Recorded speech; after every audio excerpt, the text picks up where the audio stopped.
Hi, boys and girls. So fun to have a chance to visit with you again today. We have another phonogram. The reason why it's important to learn about the phonograms is that these are very common in words. And so if you learn a lot of these phonograms, again, it makes you a much more fluent reader so that as you're reading, it's smooth and it's much easier to understand if you're always stopped than if you're always stopping to try to remember how to pronounce or to say a word, okay? So our phonogram that we have today is the OR phonogram. So we have 3 letters that will be used in both of these phonograms, and they both will be saying the same sound, okay? And then you can see that we do have our R chip up here, our R control vowel chip, so for the sound R. So we'll be listening for R words or OR words, and all of our OR words today are going to be the OR phonogram, which means that they will be spelled with 3 letters, okay? So let's do a couple first.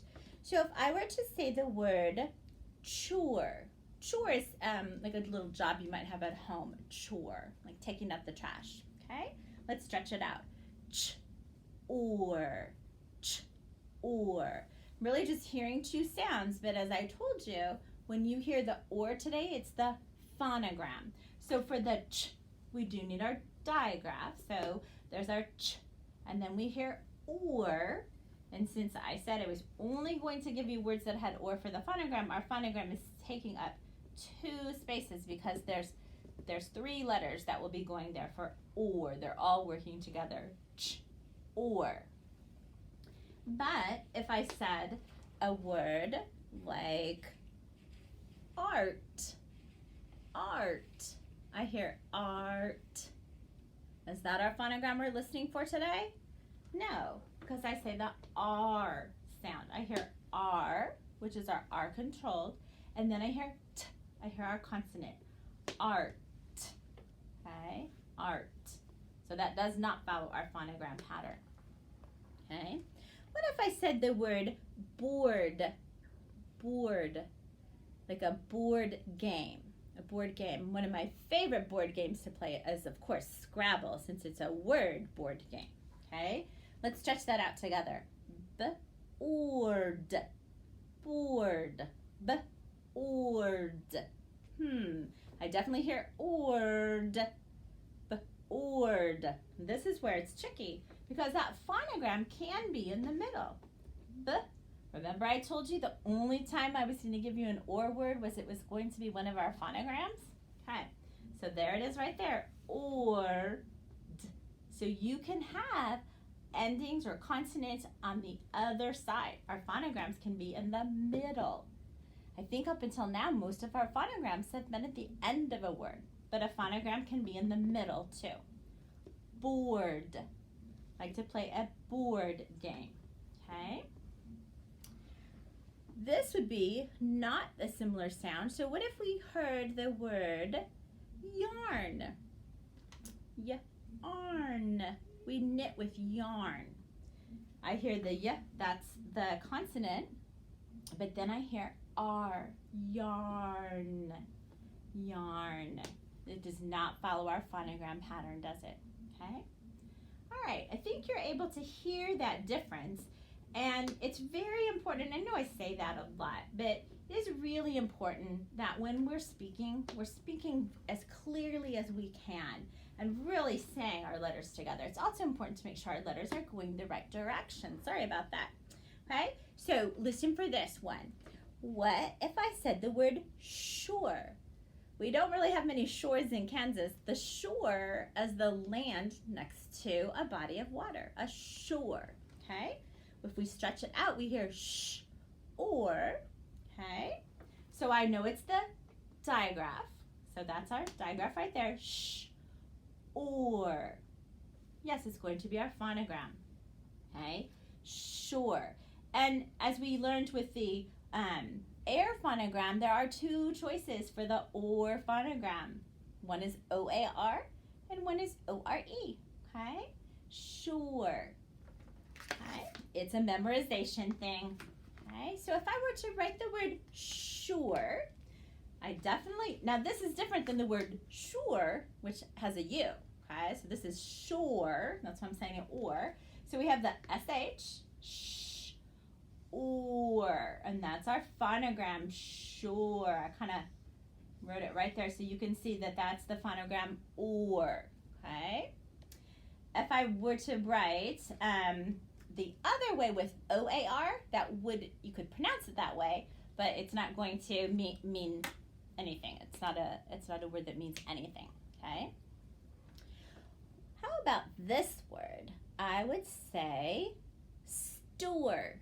Store. That might even be a word you're familiar with because you've seen it a lot. Okay.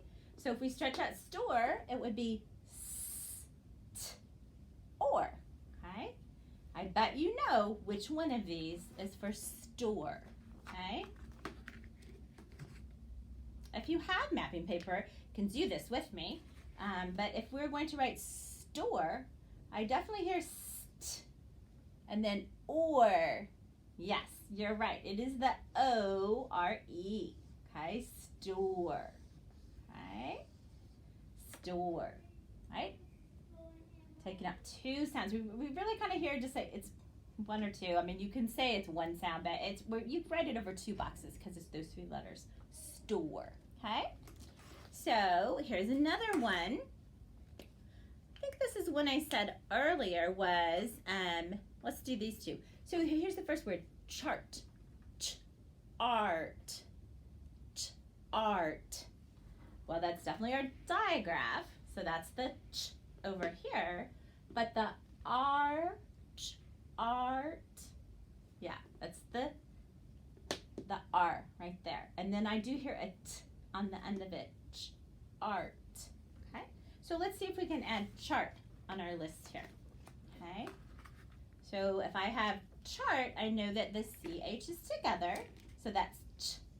I know that the AR is together, R, and then the T is on the end, chart. Okay, now if we will do the next one, let's try the word then. Let's do chore. Okay, chore. Those little jobs that you have at home, a chore. We have ch, or. Okay, that is our phonogram. Okay, again, it's taken up two places, even though we really hear one sound. So chore, you think it's O-A-R or O-R-E? Oh goodness, we haven't done any O-A-Rs. Okay, so here's chore. It is the O-R-E, chore, okay? Again, you can't hear the difference. Let's try, actually, let's just try this word. Let's try the word or, okay? The kind of oar I'm talking about is the oar that you paddle a boat with, an oar, or a canoe. Really, I guess you would paddle a canoe. Or, or, I guess it's just the phonogram, isn't it? Okay, or. Any thoughts on which one means the boat one?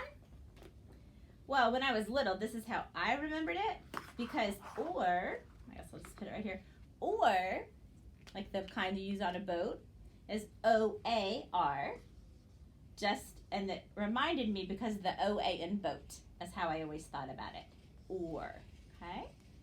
So that's that kind of or. But you know what? The other phonogram or is also a word, okay, by itself. It means, so you know when the miners would like dig for gold, that's called, they would ore for gold, okay, so or. That is also a word by itself, okay?